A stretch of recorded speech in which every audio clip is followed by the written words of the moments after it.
dust storm, man. Nobody calls Han Solo a bitch. Bring him on. I prefer a straight fight to all this sneaking around. I don't know where you get your delusions, laser brain. Oh, come on, bro. It's the wars. Alright, so in our current climate, with everything going on, it's no surprise that we keep getting news of things that are pushed back or delayed. But for some reason, for a certain event, all's quiet on the West Coast. This is The Wars and More. I'm Joe, and of course with me is my good buddy Doug. Hey Doug, how you doing this week? Doing pretty good, Joe. How are you doing?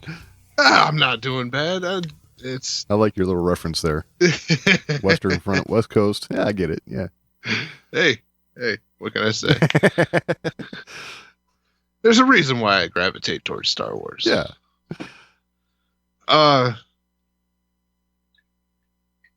So we kick this off here. Yeah. With delay. No surprise that we're seeing delays.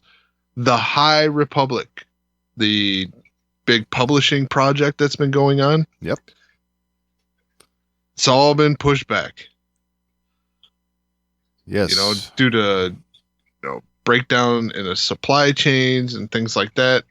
Yep. It's inevitable. I don't think that printing books is really getting labeled as a essential business. Right. Of course, here we are in a time when, we all have the time to maybe get a book read, Yeah. I mean, if there's any time to make books essential, this is it. Yeah, exactly. But it's better than staring at the wall. This is true. Yeah, we just rewatched Star Wars. But yeah, that's what I've been doing. I'm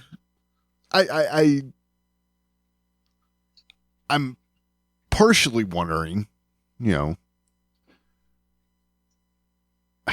I guess you don't want to cannibalize your own business, okay? So I understand it from that standpoint. But couldn't you do a digital rollout? I mean, I think they could, but I think they're not only seeing disruptions in printing books, but getting teams together, the editors, all the people to go through this stuff. That's probably been difficult too. Yeah, okay, a lot of that stuff you can do from home. Sure. Yeah, that's where I was gonna go. But yeah, I mean, it's still going to slow things down. Yeah. Because you send this out and you wait for a response, and you send this out and you wait for a response. It's not like being in the room. It's not like sitting down with this. We've seen the trailer for this. They're all sitting around a table discussing this, breaking it down. Yeah. Planning where to go. So if that is their method, and that's the way they want to go on with this, well, yeah, I mean, there's only so much you can do with Zoom meetings, Right. So I understand the delay. I really do. I mean, what can you do, right? Exactly. I mean, things are unfortunate right now in a lot of ways for a lot of different areas, and just here we have another victim of circumstance, really. So understandably. So yeah, I mean, at least this time it's a victim of circumstance of things going on in the world making this happen. It's not okay. Look, we had creative differences, and we had to fire everybody. Right. Yeah, exactly. So this is much better to swallow, right? Yeah, exactly. And I'd much rather them, okay, you have restrictions with, delays, communication, you send something out, it takes a minute to get a response, then you work with that. Yep. That's going to delay things. I'd rather them take the time to do this right than just go, oh no, we have a deadline, we got to get a product out. No, I agree with that. I mean, we were looking at this summer for a lot of this stuff, and I'm just thinking a lot of it would have to be pretty darn close to being done at this point, or a couple months ago. in order to be released during the summer. That's where, in my mind, and I could be completely wrong, but in my mind, I was thinking, the delays have got to be in the production of physical product, as opposed to, if you had a digital rollout, you just mentioned editing, things like that. All that could still be done. And a digital product would be relatively easy to get to market. So I'm not but I faulting think you them. got to think of your audience here, right? Like the Star Wars crowd. Yep. Is a little different in the fact that I think a lot of Star Wars fans like tangible product in their hand. Yes, I agree 100%, which is why I believe you would still sell those in January. But it would give a lot of people something to read right now. So, yeah, but is it worth the social media pushback? Huh? Because it's going to happen. It's going to happen. People are going to hold off till they get the book in their hand. They're not going to want to buy a digital copy and then buy the book. See, I don't know. I think this is an opportunity to do like a special promotion where maybe, you spend a couple bucks on the digital copy, right? And then you have a promo code to get you a percentage off of the hard copy when it comes out. Basically, essentially. Or you could put it all on like Amazon does. You know how you have you buy like a music CD on Amazon, you have auto rip. Right. Yes. Where you buy the physical copy and then you download you get the digital for free. Yes. That's exactly where I'm going with this, because if you, let's say you spent $5 right now, the book comes out at 20 or $22, you get 25% off of the hard copy when it comes out. Heck, I mean, make the fans pay for it all right now. You know what I'm saying? Pre-order the books, spend the $22 right now, and we'll give you the digital copy for nothing so you can read it right now. And you still got that coming in your mailbox on January 5th. How's that? I mean, cool. I guess it's a neat idea, but for one, I prefer reading physical books. I totally get that, and there are a lot of people that feel the same way as you. I'm just thinking these. I have a Kindle, and I've tried the digital thing. It feels so weird to me. I totally get it. I've read books both ways. I prefer a physical copy as well. I'm just thinking this would be a nice escape for people while times are hard right now, right? I mean, instead of watching the news again, for the umpteenth day in a row, get yourself involved in a Star Wars book, That's all I'm thinking. Yeah, and maybe they could stagger this stuff out a little more. Maybe it doesn't have to be a fast rollout. Exactly, yes. Okay, instead of seeing, they moved the dates to the first book, I believe, is coming out on January 5th. Right. With some of the other stuff coming out on February 2nd. Yeah. So you're looking at a month difference. Yep. If you roll out a title right now, the introductory title, right now. Yep. Digital, you'll get your physical copy in January. And by the way, this is just a taste, because later on in January, the rest of the series kicks off. Yeah. Yeah, I mean, this would not be a bad time to let everyone wet their whistle with the High Republic in a digital format. Right. I mean, and maybe that would just build demand as long as it's good. Exactly. That's how I feel about it too. That's exactly right. If the content's good and it's there, you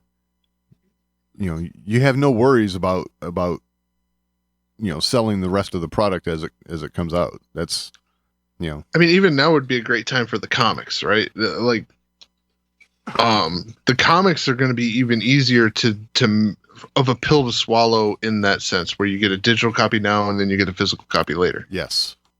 Comic books, yes, opening a fresh comic book is a unique experience. Yep. Not to mention, there is just something about it. I mean, it's the way it feels, it's the way it smells, it's the way, there's just something about opening a fresh comic for the first time is very special. I don't feel like it necessarily needs to be something you've never read. Like right. if you've read it digitally and then you're opening that physical one for the first time, I don't feel like that's going to really diminish that experience as much. Right. As a novel. I mean, because a novel is much more of an investment. Like if you read a novel now and you get a physical copy later, it's an investment to read it again. Yes. A comic book, I mean, I can get through a comic book in, no time. Yep. Yeah, that's the physical comic book in my hands would just help me analyze it deeper than I did with the digital copy. Right. And I get this cool comic books have more of a collector's value than a novel. Right. They just do. So yeah. Well, maybe the comic books would be a good place to start here. Okay. I could see that. I do think this though, that, when you look at, and maybe I'm missing something, it's very possible, but if you look at it from a business standpoint as well, if you had a lot of these sold the way I described, getting a digital copy now and a hard copy coming later, and it's paid in full already, you have a pretty good idea of what the production run's going to be prior to actually starting production. So, and hey, no overprinting. Exactly. I mean, you're obviously going to do I don't know what it is, 10, 20% over what you're expecting to sell, but now you've got a pretty hard number of what you're going to be selling. So I'd say at that point, you have a pretty damn good idea. Yep. So I don't know. I understand why they've pushed it back. I also feel like, man, it would have been really nice to get something in the meantime that could occupy your time. So, but hey. But here's another idea on why this might be delayed. And this one does grind my gears. Ah, yes, this one.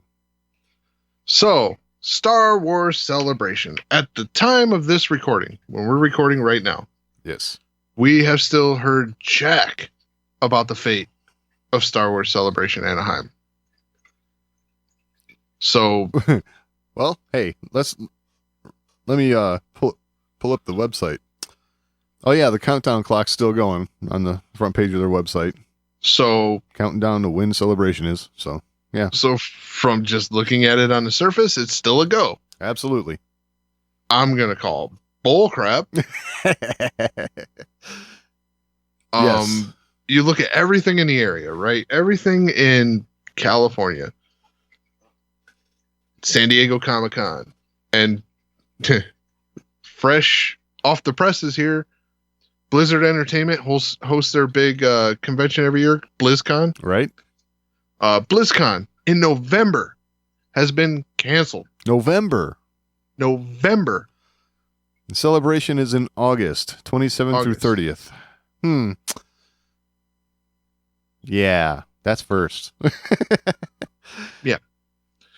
My guess is Celebration is not going to happen.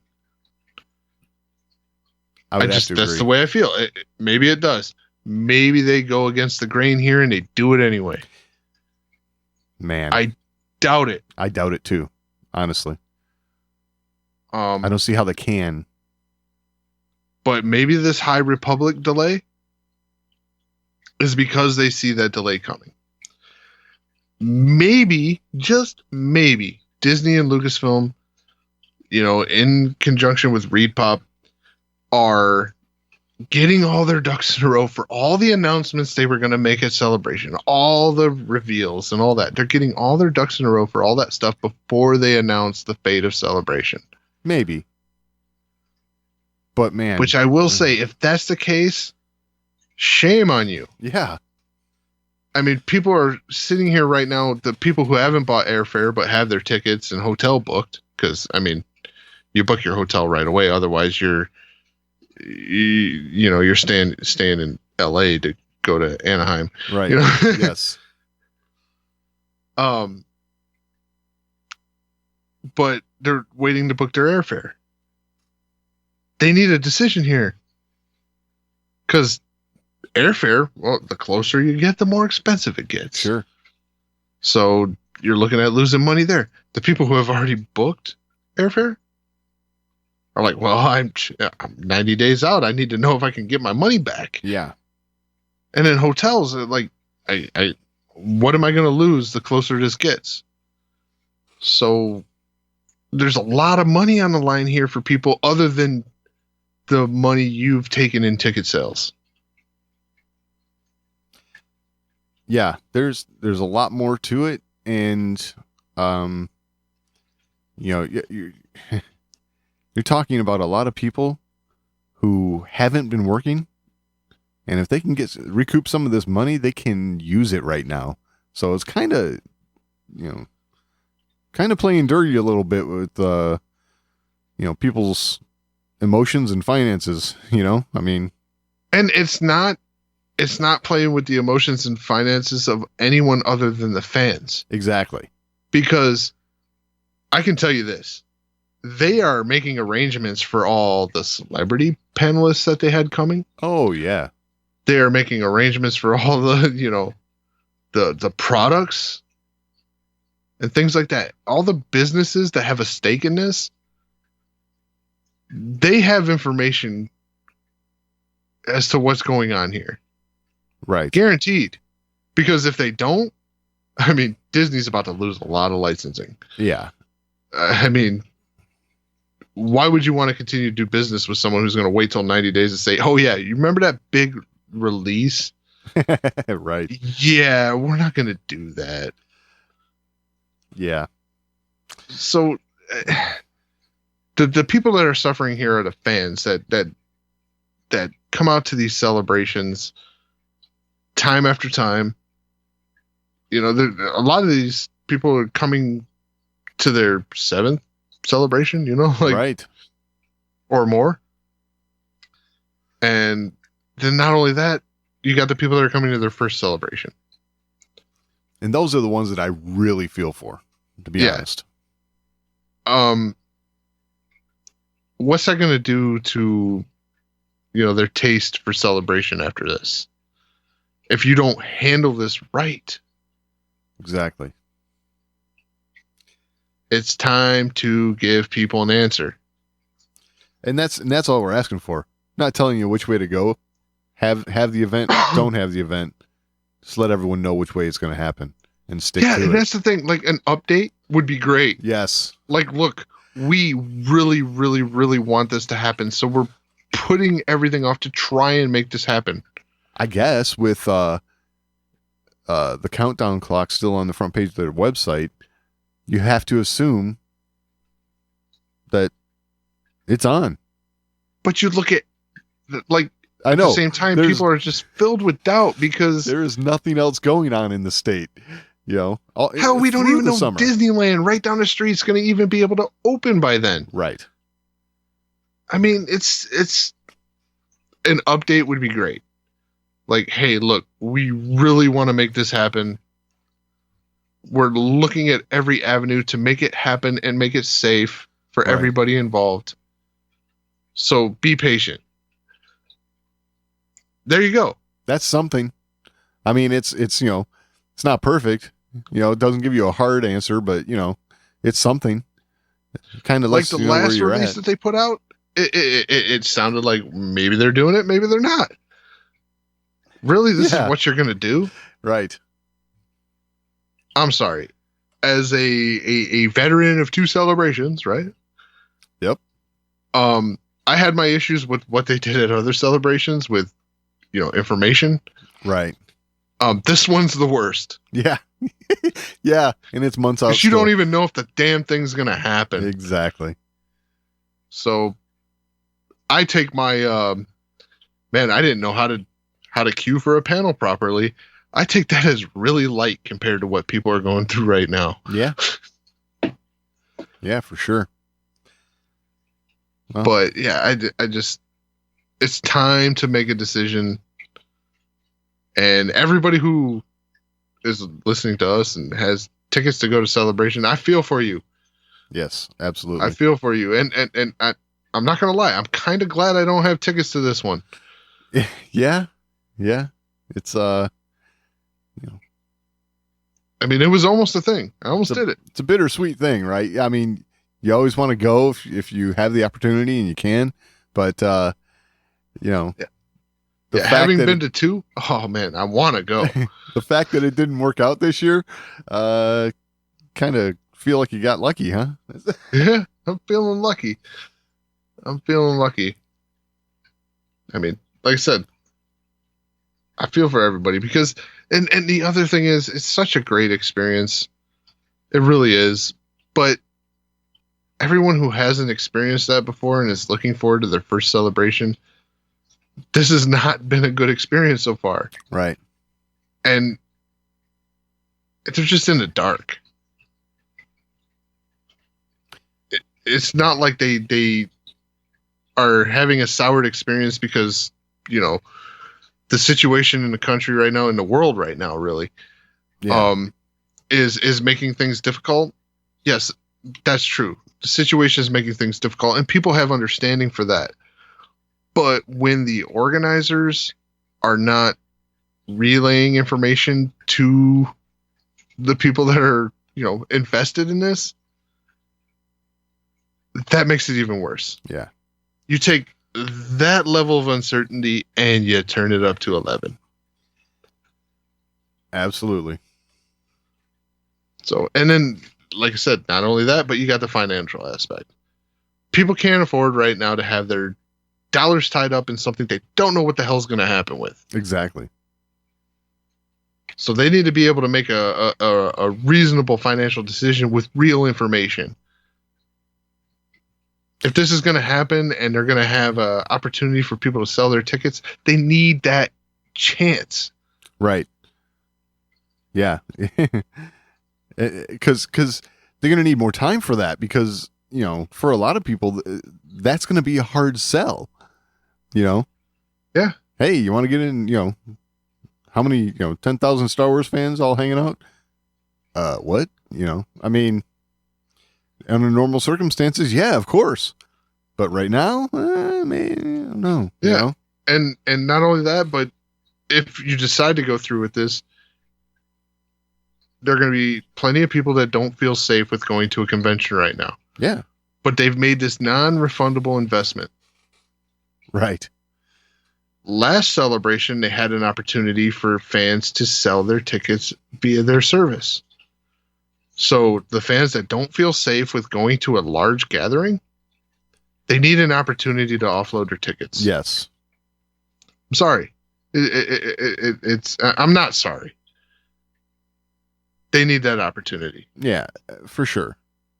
You can't make fans go, oh, well, you don't feel safe? Sorry about your luck. We got your money. Yeah, thus far, it's almost feeling like that's the attitude, isn't it? I mean, you know, with no real word coming, you know, let's hope something comes soon. That's for sure. For sure. For sure. All right. So in other good news, and I definitely say this sarcastically. Uh-oh. So The Mandalorian. Yeah. Well, we've gone over tons of rumors over the last couple weeks about people who are in The Mandalorian, Yeah. supposedly. I think our new plan is to cover who's not going to be in it. That'll be shorter list, right? Well, yeah. Yeah, that would be a shorter list. Okay. And then there's the people who want to be in it. Oh, that's everybody. Well, what about certain people? So Simon Pegg, Oh, this guy. this guy, this guy, who, whenever he shows up to talk about Star Wars, unless it's the original trilogy, just has nothing nice to say. Wants to play Dengar in The Mandalorian. Yes, he does. And Well, what would you say to that, Joe? I guess I'll put it in a way that Simon Pegg will get it. I think he should piss off. Nice. I like it. And okay, so let me read a quote from him on this, because it's going to lend itself to why we feel the way we feel about Simon Pegg a little bit. He says, I've mentioned it a few times, but surely if Taika and Favreau decide to bring Dengar into The Mandalorian, then I have some form of experience in the past, having played him in Star Wars, Battlefront, and the Clone Wars. Okay. Yep, mistakes were made. Right. It's there's nothing wrong so far. Right. Goes on. So just saying, I heard they just employed Katie Sackhoff to play a character that wasn't in the movies, but she played it before in a different Star Wars thing. So just saying. I think you just disqualified yourself right there, Bear. Yes, a different Star Wars thing. Yep. Yes. I'm going to say it again. Piss off. Exactly. I mean, you said it. If it's not the original trilogy, he has no understanding of it and doesn't care. And I understand he's an actor, and you don't have to care about the character you're playing to be an actor, but dang, this is Star Wars. Show a little respect. So I've been very vocal about how I feel about toxicity in fandom, right? Yeah. There's ways to disagree with stuff and not be an asshole. Exactly. Simon Pegg hasn't been able to do that. Ever. So, like we've been very vocal on our show here about the things we disagree with in things like The Last Jedi and things like that. Yeah. But one thing we've never done with any of that is hate on your reason for liking it. Exactly. You can like something for whatever reason. Great. I'm happy for you. Welcome to the family. Yes. You're part of the Star Wars family. You like that. I'm not particularly fond of it, but hey, great. You like it. Yep. I have no problem with that. That's right. This show is our opinions. Your show is your opinions. Exactly. and even if your show is just your conversations daily with your friends, exactly. Yep, for sure. I mean, that was our inspiration for this, for what we're doing. Yep. It's just our daily conversations. And yeah, if you want to be an ass about it, then I have no time for you. Agreed.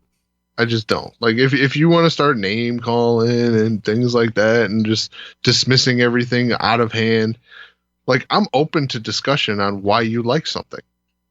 I'd love to hear your perspective, because if I hear your perspective, I may understand some things more. Right. Some things that I don't like, that you may shine some light on something that I didn't think about. I'm always open to that. This guy's not one of those people. Nope, for sure. Every time he's had the chance, he's proven. That's like if Patton Oswalt would say, "Man, I'd love to be in The Mandalorian." I'd be like, "Dude, go to hell." Right. Exactly. So, yes. Yeah, that's my opinion. I like it. I mean, I implore anyone that can shine some light on to why I'm wrong to do that. Good luck. Yes. Yes. But yeah, it's just, I don't like that. I don't like that attitude. I don't like the way he's presented himself in dealing with things he don't like. Yeah. Yep. It's just downright mean about it. Right. Star Wars, man, it's supposed to be fun. Exactly. We can not like certain things, but still have fun with everything else. Right. For sure. So, yeah. Those are my thoughts. I agree. Have something to add to the conversation? Or you just want to let us know how we're doing? Email us, show@thewarsandmore.com. That's the best place to get in on the action. But if social media is a little more to your liking, @TheWarsAndMore on Twitter is always a good place to interact with us. And we're also on Facebook, facebook.com/TheWarsAndMore. And of course, your portal to this and everything else, The Wars and More, is thewarsandmore.com. All right, so it's only fitting that when we finish talking about Simon Pegg and him wanting to be in Star Wars and things like that, we go on to something that, when I say it like this, would really piss Simon Pegg off, and I like that. Ahmed Best is making his return to the Star Wars universe. Nice. I like this. Yeah, me too. Dude, I like Ahmed Best. The guy's funny. He's energetic. Not a better person I think they could have picked to do this. And of course we're talking about the Jedi Temple Challenge? Yes. Star Wars Jedi Temple Challenge. Yes. Yes. So the Star Wars Jedi Temple Challenge, which is basically 90s kids game show. Right. In its format. Yes. I'm thinking of like Hidden Temple and the Nickelodeon stuff. Yes. Yes. It's very reminiscent of all that. And when you see the trailer for it, it's very reminiscent of all of that, just updated. Yes. Updated and moved into a Star Wars galaxy.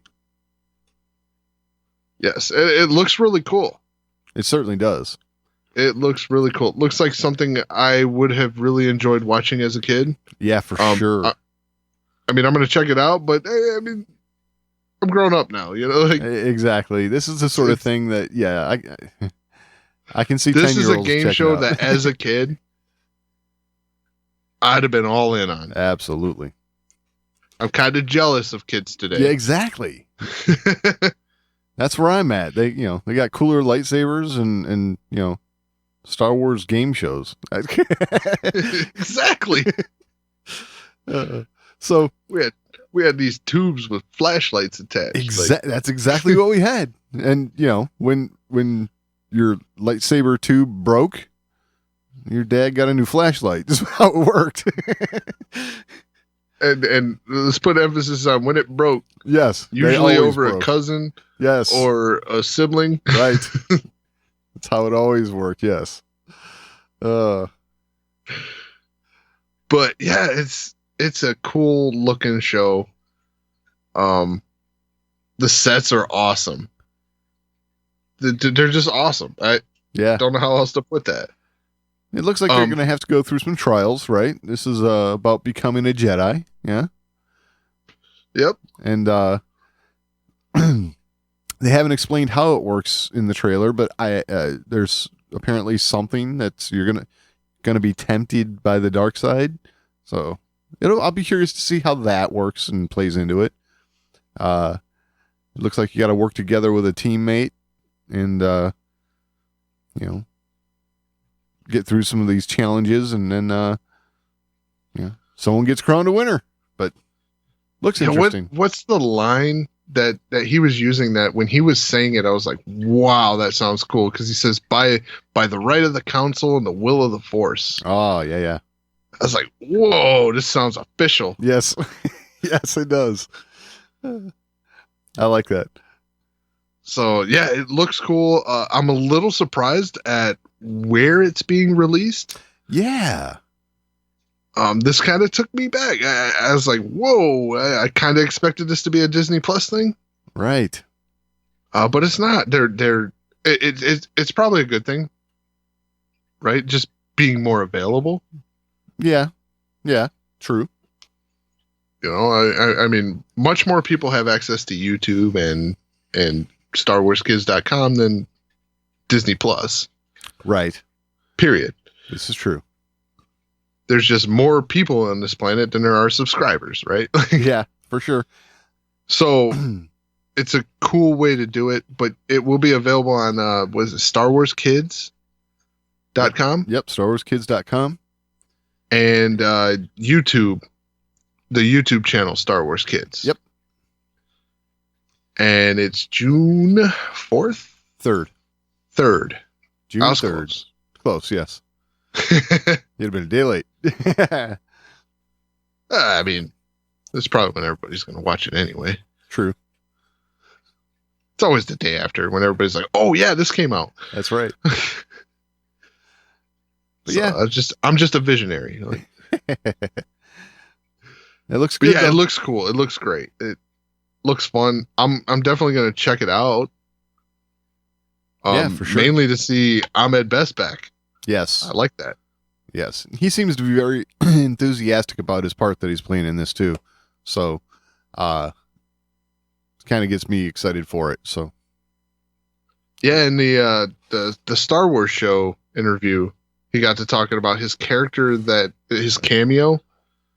oh right, I guess you can call it a cameo. yeah, In episode 2. The character in the bar. Yep. Apparently this Jedi is related to that character. He built this whole headcanon about it, and he's got a whole backstory and everything. Yeah, but they let him do that. So it's official. This is canon, right? Like I'm assuming. Yeah, he kept saying they let me do it. it's very. So cool. I made these connections. So, hey, that's fun. And he talked about how fun it was to hear fans start to speculate about a backstory for this character that had, 0.75 seconds on screen. Oh yeah, that's how Star Wars fans do it, though. I mean, we have to know everything about every character in these films. So yeah. And in that instance, it's like, oh wait, you had Ahmed Best do this guy. Wait, what did he do? Right. This character had to have been something. Yes. Yeah. Same with Anthony Daniels. He had a character in there. What'd he do? Right. So yeah, it's really neat that they're going all out. They're going all out. I dig it. Yep. All right. So someone we've talked about a lot of late, Taika Waititi. Yes. He actually just did an interview with the website thetalks.com. And this isn't really necessarily Star Wars centric. It's Taika Waititi centric. But since he was just recently announced as to be helming a Star Wars film coming up, his some of his thoughts and yes, we're watching his career with great interest. There you go. That's a perfect way of putting it. So there's really no Star Wars centric questions, but there's Taika centric questions. So something they asked him with his personality and directing style is when he was a kid, if he, did he have a big imagination growing up? So here's what he had to say.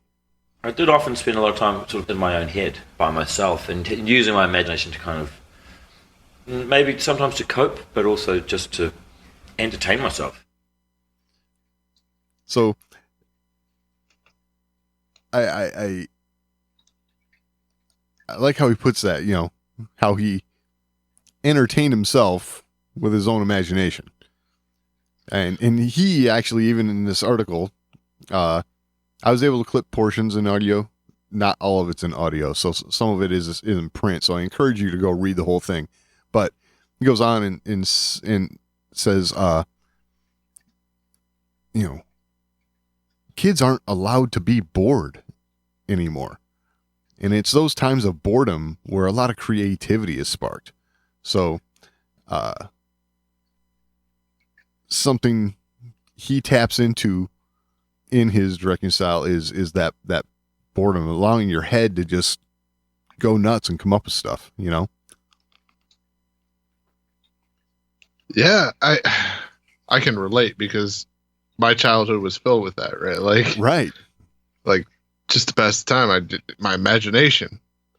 One, the toys weren't as cool as they are today.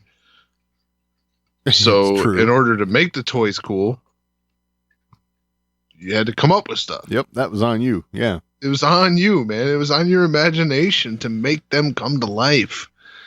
So I'm a little disappointed now because it sounds like I did the same thing, but it worked out very differently for us. Yeah. Yes. But yeah, I can relate. I understand, and yeah, that sounds like a great way to be creative. And sounds like he still taps into that kind of imagination. Absolutely. So that's probably what I lost there, is that ability to still tap into it. Right. Like I did as a kid, because I could make some great stuff going on when I was a kid. Well, at least in my own head. He seems like the type of guy who likes to have a good time doing what he's doing. And, yes. You know, in that,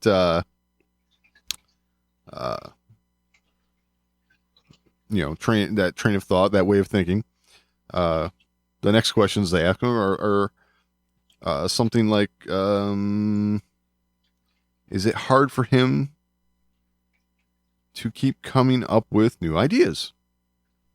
As long as I can keep exposing myself to different forms of art and creativity, and if I can kind of hold on to the playfulness of my approach to filmmaking, which is very creative. I always like to create an environment on set which is fun, there's a lot of music, and it sort of just becomes like a playground.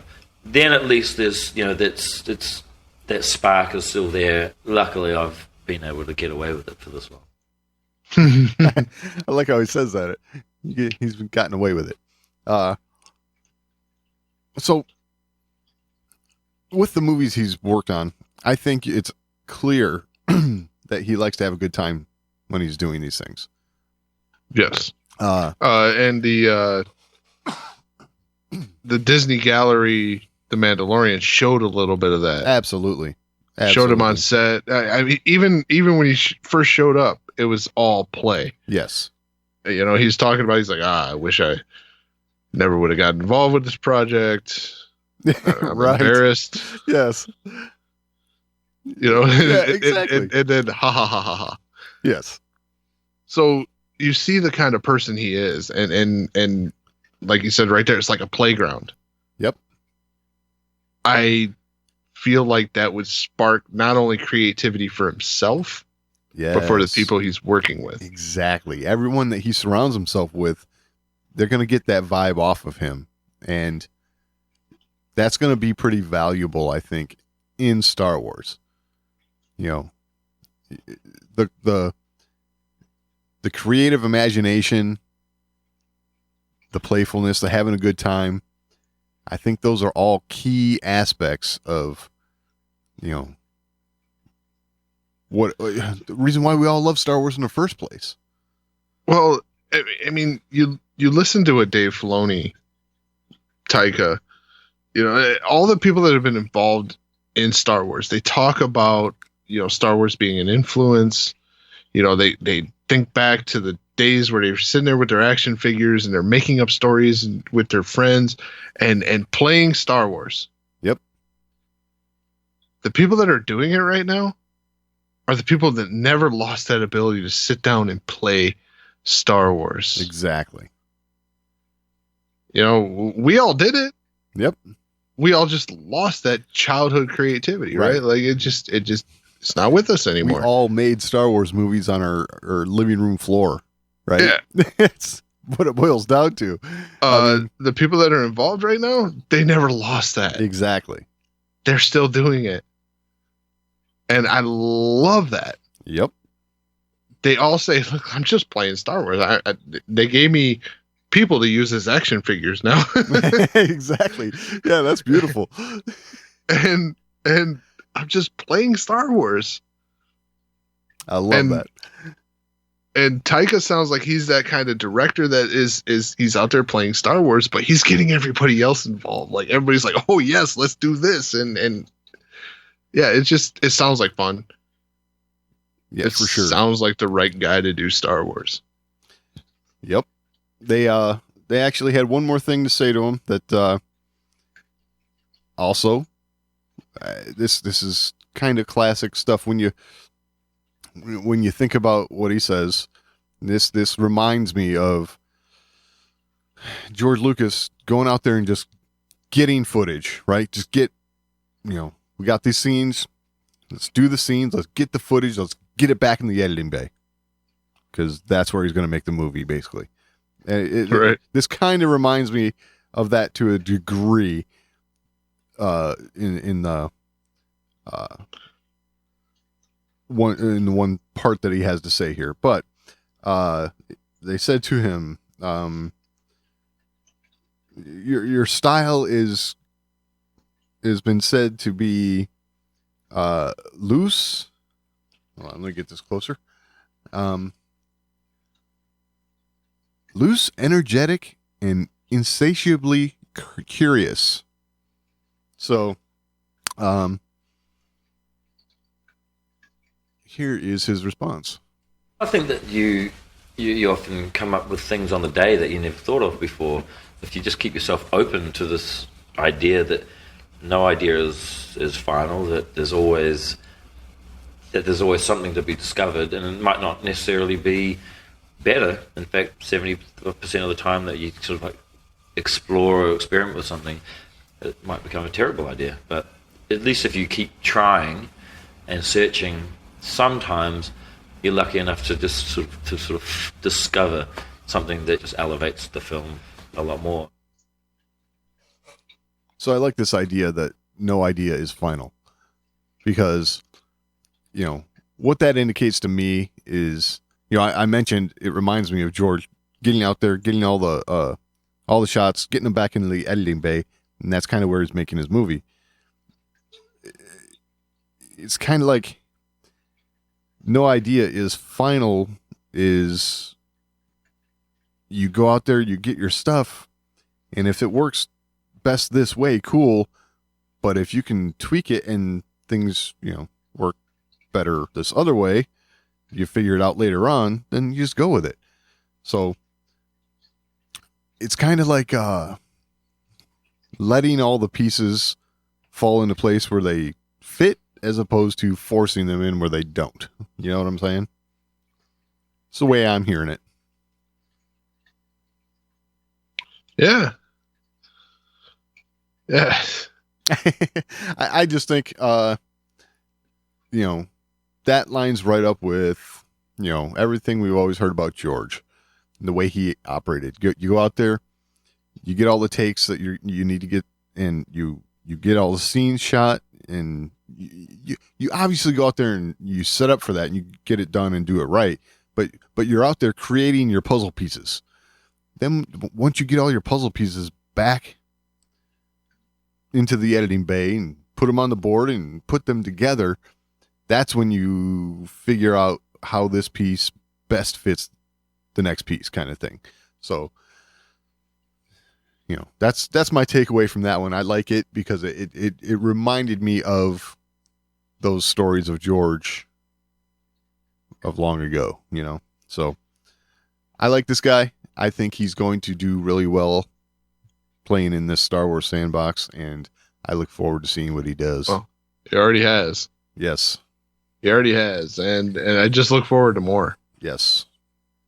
Just look forward to more. Just like much like we've talked tons about, like this first round of the Mandalorian creators has been an absolute gift. Oh, absolutely. To Star Wars. It's going to be the gift that keeps on giving, because we're getting Deborah Chow going forward. Oh yeah. We're getting more Taika. It's just, Okay, so I got a side note. All right, here, side note. Everyone's looking for new TV shows to watch, right? so there's one, a Netflix show, Lost in Space. I've been slightly intrigued, but never tempted enough to actually watch it. So the family starts to watch it over the past couple days. I'm like, wow, this is actually better than I thought it was going to be. Because I've seen Lost in Space. Yeah, it's okay. Yeah, it's okay. And I'm watching the credits roll, and it's like this one episode in particular. Anyway, I don't know if they all were or not, but it's like, directed by Deborah Chow. Yeah. Well, that there you go. Yeah, well, this makes sense. Exactly. So, I mean, I pleasantly surprised by that. So, yeah, I mean, you're right. This Mandalorian alumni here is, like you said, it's a gift. Sure. It's a gift. I mean, they came out the gate. It's like, okay, we're coming out. We got heavy hitters. We got Dave Filoni, Jon Favreau. Oh, yeah. And then it was a bunch of people that, as Star Wars fans, we weren't too familiar with. And now we're coming out of this and we're like, wow. Absolutely. And we already got continuations coming from two people out of it, Deborah Chow and Taika Waititi. Yeah. So, yeah. And you look at these two in particular, like, not taking anything from anyone that was involved in this show. Everybody did a fantastic job. But if you did have to pick some standouts, I think these two were the two. I tend to agree. Yes. And it is refreshing to see that the creators involved are seeing the same things we're seeing. Yes. That's not, like I said, it's not taking away from everyone else, because everyone else did a bang up job too. There was not a bad thing to say about The Mandalorian in its entirety. Exactly. But you can always have a ton of really good, and then you have some standouts amongst the really good. Yes. And I think they did a good job of finding those two. Absolutely. So, like I said, we did this whole, process that we're doing right now with Taika Waititi. We've already done this with talking about Deborah Chow and Obi-Wan. Yep. For sure. So this show is it just keeps giving. Yep. Absolutely. And not only just keeps giving in the fact that we're so excited for season 2, but we're also, like, it's branching off into other projects, and it's just getting us excited about that. So, yeah. Yeah, for sure. And then hearing this, and like you said, it echoes George. It's like, whoa. Yeah. Where'd you find this guy? That's the kind of thing right there that when I see those little hints that make me think of something George said in the past or something like that, those sort of things are always encouraging for me, because that's somebody who's not just they're in it for their own career, and they're going to follow the formula to make a movie, and it's gonna be like this, and we're gonna move forward. These guys, they take risks, they do things differently, they allow the movie to become what it needs to be, so that's what I'm looking at, and that's what's really encouraging for me. Yeah. And like we said before, they're just playing. Yeah. Just playing Star Wars. Exactly. It's great. All right, so we've said his name a ton throughout all this, and it makes nothing but sense, because, I mean, he created all this. Ah, yeah. But George Lucas. Well, some stuff has resurfaced. All the way back in 2012, George Lucas did an interview Right. talking about Star Wars Underworld. Yes, he did. Oh. And this is what he had to say. The live action series, you said it might be maybe on the back burner for a bit. Do you think that might move forward at some point? Well, right now we don't know. We have a movie of the week in 50 hours, written, all done, ready to go. It's just that we can't figure out a way of doing it for less than $50 million an episode. And obviously we can't afford to do that. So I'm not going to compromise on the quality of it. So we just have to keep working on the technology to see if we can improve ways of getting the story told without it costing a fortune. You think eventually we will see it, though? Yeah, no, I think it'll advance just like everything else advances. It's the price for everything is going down. We're shooting it with much more sophisticated cameras, and we're working on ways, more inexpensive ways of doing all the special effects and that sort of thing. So, we may wonder why we're playing this old clip, but yeah, there's. Do we wonder? I mean, we were just talking about the Mandalorian, so yes, and we've been seeing these episodes of the Disney Gallery, The Mandalorian, and the episode where they talk about the technology they're using to make these shows, I think is sparking a lot of people's interest in wondering, well, what about this Underworld show? With this technology now, I mean, have we reached the point where we can actually make this? And, that's that right there. We just heard it from the maker's mouth himself. He was looking at $50 million an episode. What, about 10 years ago, 9 years ago? And now the Mandalorian's being done at, we're guessing, what, around 15? Yeah, roughly. $1 million an episode. And it's like, wow. Now this number of 50 stories, this is also something that's been, George has said it several times in several interviews.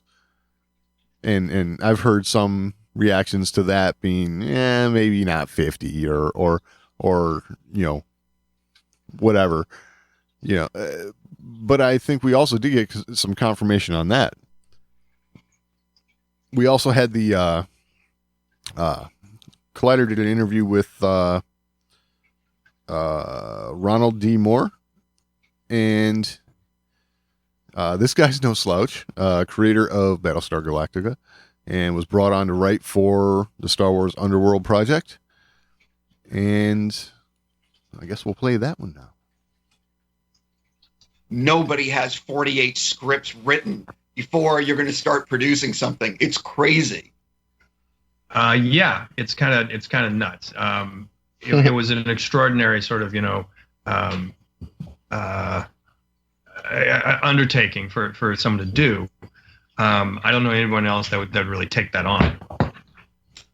Obviously, I'm sure. Do you think at the time I always heard that the technology, like the scripts were just too advanced for the technology that existed? And I look at stuff like The Mandalorian now and what they're doing with these virtual sets. Do you think that the technology is caught up to what you guys wrote on the page? Do you think it's like scripts that could still be used in the future? Or do you think that's just, it was sort of a time and a place and who knows what's going to happen? Well, it's hard to say because, certainly we've come a long way with virtual sets and CG technology in the meantime. At the time, George just said, write them as big as you want. We'll figure it out later. So we really had no constraints. I mean, we were all experienced television and feature writers. So we all kind of knew what was theoretically possible on a production budget. But we just went for this pass. We said, okay, let's just take them at his word. This should make it crazy and big. It was lots of action and lots of sets and huge set pieces and just much bigger than what you would normally do in a television show. And we knew that at some point it was going to have to dial back. So I don't know that specifically there were any things we were trying to accomplish that you could or could not accomplish with today's technology. It just we hadn't really focused on any production issues at the time that we wrote the original drafts. So George's way of doing things. Write it as big as you want. We'll figure it out later. Exactly. That's I always love that. Yes, me too. I love it, for sure.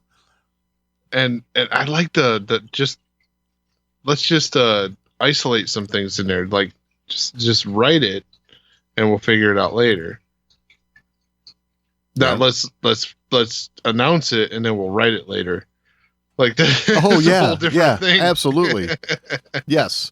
Yeah, we've got release dates for films that we don't even know who's writing, directing, or anything yet. So what it's about, like right. Yes. And George, Ronald Moore there just confirmed what George said. George says 50, he said 48 scripts. And I didn't clip this part, but earlier in that interview he said there was a group of writers that met at Skywalker Ranch about every 6 to 8 weeks while this project was going on for about a year. And it's like, dang, this is, that is content that Disney has at their disposal. I think they should be utilizing this. I mean, 1313 was done, right? Oh, I know. So I think, we saw that short clip of like I don't know if you call it a trailer or whatever it was, the test footage. Star Wars Underworld. And, George was thinking along these lines of what they're doing with the Mandalorian way back then, but he kind of had it opposite, right? He was using green screen for the whole background, and then I think filling it all in later. Whereas with the Mandalorian, they're acting in front of this background and shooting it all at once. So right, major cost cutting, huge. So I got a feeling this is the kind of technology George was looking for. Oh, absolutely. Absolutely. This is what he had in mind when he said all that. Like, yes. Whether the technology itself was in his mind, just the way forward, yes, was in his mind. Exactly. So, I guess the final thought here, or the ultimate thought in my mind, is that if Disney so chooses to actually do something with these stories using this technology, that could potentially be some more George Lucas Star Wars in our future. Yeah, but you see, Doug, they just had this big release, the Clone Wars ends an era, blah, blah, blah. Yeah. You can't go back on that. Stop it. I mean, what do you think this is? A Kiss reunion? Yeah. I like that. Yeah. It's our third final reunion. Yeah. Yeah, we're done. We're done. It's over. I'm retired. It'll be the second time George's final work is on air. Yeah. I'm okay with that. I am okay with that. Yeah, I mean, right now it's like, oh, something from George Lucas. Like, finally. Yes. Exactly. Yeah. Once again, our thoughts. Right. Exactly. Hey, it's just a certain way, right? It's just a certain way of doing things that is so different. Yes. And it's not different in a weird way. It's different in a way that makes sense. Yes. Okay, so you're setting the ball up on the tee for me here. So, George's way, all this talk of technology and stuff, but that's not really the big hang up. For George, it is always about story. Hence 48 scripts, right? Before shooting the first scene of the first episode. Yeah, for a minute. Right. So, this is George Lucas talking at AFI in 2005 about Star Wars and the quote unquote formula of Star Wars? This was a very low budget movie. It was a $10 million movie.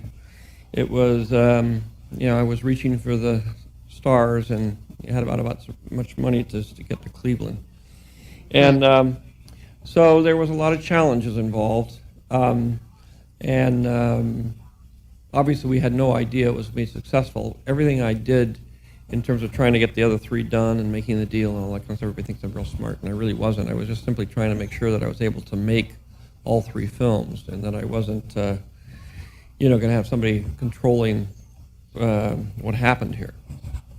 But to me, this started out as a kind of experiment. I wanted to do something in the Saturday matinee serial genre, and that was one of my inspirations. I wanted to have the kind of experience that I had when I was a kid, when I was 12 years old, and I watched Flash Gordon and Don Winslow of the Navy. And so I came up with this idea. I actually came up with two of them. One was Indiana Jones, one was this. And but this one sort of lent itself to another idea I had, which was to take mythic motifs, psychological motifs from a few thousand years ago, and see if they still worked, see if people still cared about the same issues, about their parents, friendship, society, all these sorts of things. And when the movie came out, everybody said, "Oh, it's fantastic. It's all about special effects. Special effects. That's why everybody wants to see it." I said, that has nothing to do with it. It really does have to do with the story, the psychological underpinnings, and the fun characters. They said, "Oh no, the characters are terrible. The dialogue's lousy. The plot is simplistic. It can't be that. It's got to be just the special effects." I said, "Okay, go ahead." And obviously, after that, they made about 500 bad special effects movies that were boring as hell, and nobody seemed to have still, even today, they don't seem to get it. But I have given you the secret, so hopefully you can go out and make a nice, interesting fantasy, science fiction, and/or contemporary movie that's based on very strong psychological underpinnings. So there we have it, the formula. Yes, I like that. Oh, they made a bunch of stuff. Yeah, it was boring as hell. Exactly. Had a lot of special effects, though. You know what that tells me? What's that? George saw Transformers. Yeah. I like that. Yes. I'm sure he did. At least part of it. Before he left. Like, I had this great idea. He found Michael Bay.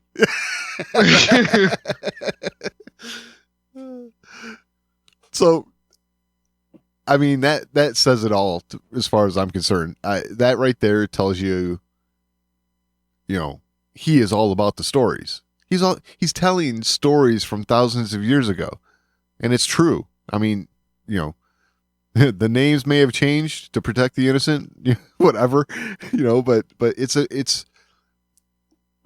it's an old story in a new skin, really, and that's what makes it so special. If that makes sense. I don't know. It's a very simplistic way of putting it, but it's the hero's journey, man. Yeah, it is. It's you see yourself, right? Yes. Looking to the stars. Yes. Thinking about what can I do with my life? Right. You relate to Luke Skywalker because he's doing that same thing. What am I meant to do? Yeah. I can't be destined just to do this. Yeah. Be a farmer. There's got to be more.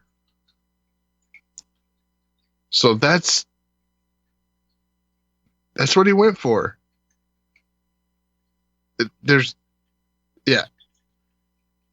Star Wars ain't about special effects. Exactly.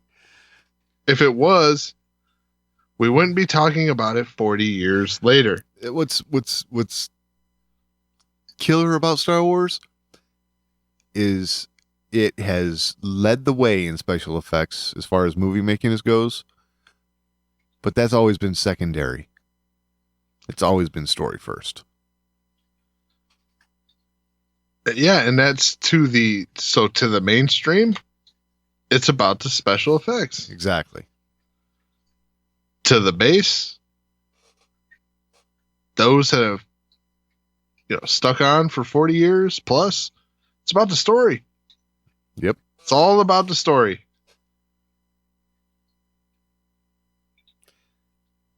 For sure. And we knew George got it. He made it, right? Yep.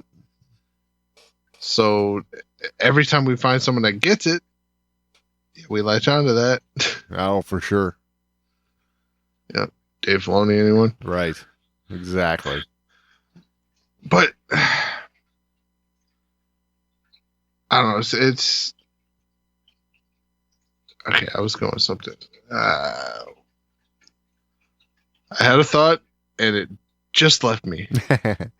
I hate it when that happens. But yeah. Yeah, I mean, it's like I said, it's that hero's journey. It's relating to the characters. There's just a special amount of relating to the characters in Star Wars, and they kind of got that in the sequels a little bit, right? Like there was certain moments, right, where you're like, yes, yeah, they're getting it, getting it, yes, and then it would fade. Like it would fade because you could see the, the trying too hard sometimes. Yeah, I mean it's you listen to our intro, right? There's tons of fanboy references, right? Yeah. It's all style, no substance, right? Yep, exactly. Yes. That's the problem with modern cinema. Yes. It's tons of style. It's gotta look epic. It's gotta feel epic. Doesn't necessarily have to be epic. Right. It has to feel that way and look that way. Yep. That's a good way of putting it. I like that.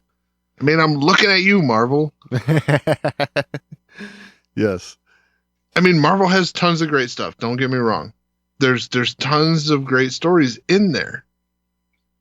Yep. But when they do bring it all together, it looks epic. It feels epic. The story lacks because you're telling too much. Right. So, But you have snarky characters, so it's all good.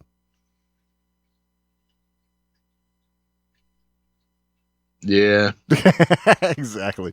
That's the reaction I was waiting for. Okay. We had snarky characters with a great story, so. Right. This is true. I mean, I see what you're going for, but Han Solo invented that, so. Right. Yeah. It's like Han Solo did that with a great story going on. So I was going to say, so did Leia. The snarky comics used to be like the relief, like to keep it from being too serious. Right. Exactly. Not to like oh, see, it's funny, right? Right. No, that's a one of the legs of the table that they're standing on, that snark. That is a pillar of those stories, It's not good. Right.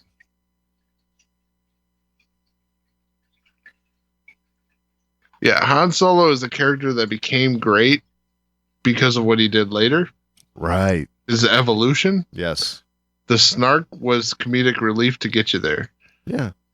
Exactly. And it was the comedic relief along the way to keep the story from getting too serious. Because his intent was for it to be for kids. Yeah, exactly. So, love that. Cool. Yeah. I don't know. It's I'd love to get George back for one last run. Oh yeah. Well, if nothing else, hopefully we can actually see this this show. I was talking to you earlier. I mentioned they got 48 episodes there, or scripts. Mm-hmm. You know, back in the old days, that's like 2 seasons of shows. Now it's like 4 seasons of shows. So hell, you can make it 5. yeah, you could. But you know, there you go. I mean, that right there, God. Hell, you can make it 6 seasons with a movie at the end. Oh, hey, Firefly did it with 1 season and a movie at the end. So absolutely.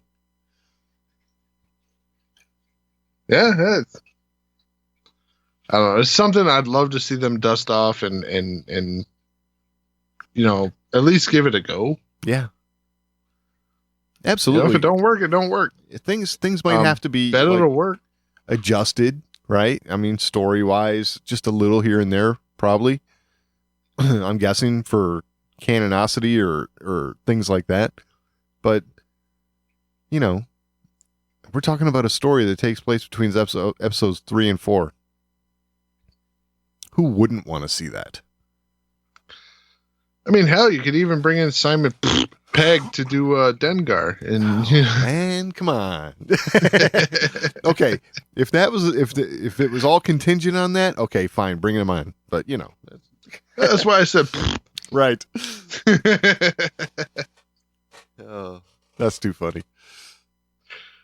But I mean, yeah, I mean, the underworld of Star Wars, man, what you could do with that. Yeah, a lot. And you could do something that it seems like they want to do, which is step away from the established. Right. Like, it really does seem that way. It seems like they want to step away from the established Star Wars. Sometimes it does, and sometimes it doesn't. It's weird. Because The Mandalorian, you know, it's got its reminiscent parts to it. You know, but it's also something new and fresh. So, I don't know. To me, it seems like they have their most success when it comes to things that have their legacy in, you know, the old GL times. Because, you know, you look at Clone Wars, you look at some of the stuff that was brought in to the Mandalorian. You have a Darksaber, you have, you know, the baby Yoda. I mean, that's like it or not, that species is, you know, been entrenched in our brains since 1980. So, right. It just, you can do new, but still have the elements. That's the problem. You got to have the elements, right? Like, right. You got to have that foundation, which is, it's not special effects. It's not, you know, merchandising. It's story. Absolutely. And if you can create a good story, and in something like Underworld, you go from a hero's journey to a reluctant hero's journey. Yeah. You know, very much Han Solo, right? Yeah. Yeah. But at the fore, instead of being a supporting character who had that snark for comedic relief until he finally became one of the heroes,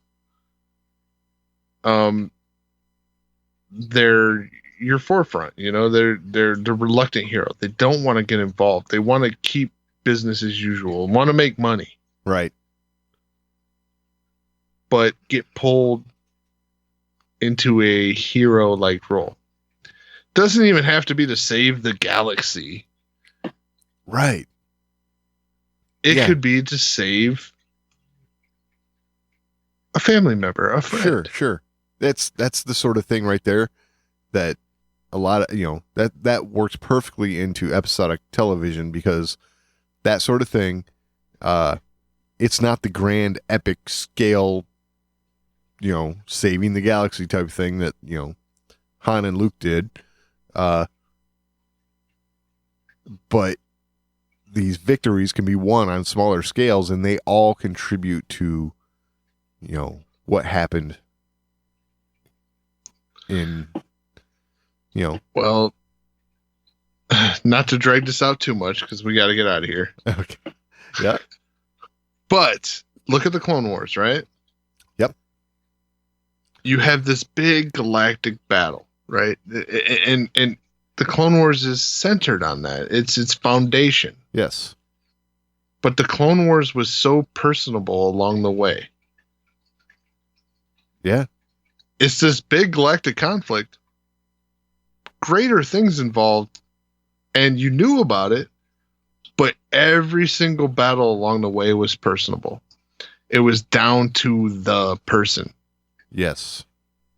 Down to the group of people. It was about your group in the moment. Whether it was one person, two persons, three persons, it had a way of isolating that was, in a way, magical. Yeah. For sure. I mean, But yet, at the same time, giving you that grand scale, even though the grand scale wasn't what was important. Right. Even when it comes to characters like the clones themselves. Because we saw stories of how the clones became individualized, and we saw clones that defected and went and lived their own life as a farmer and had a family and things like that.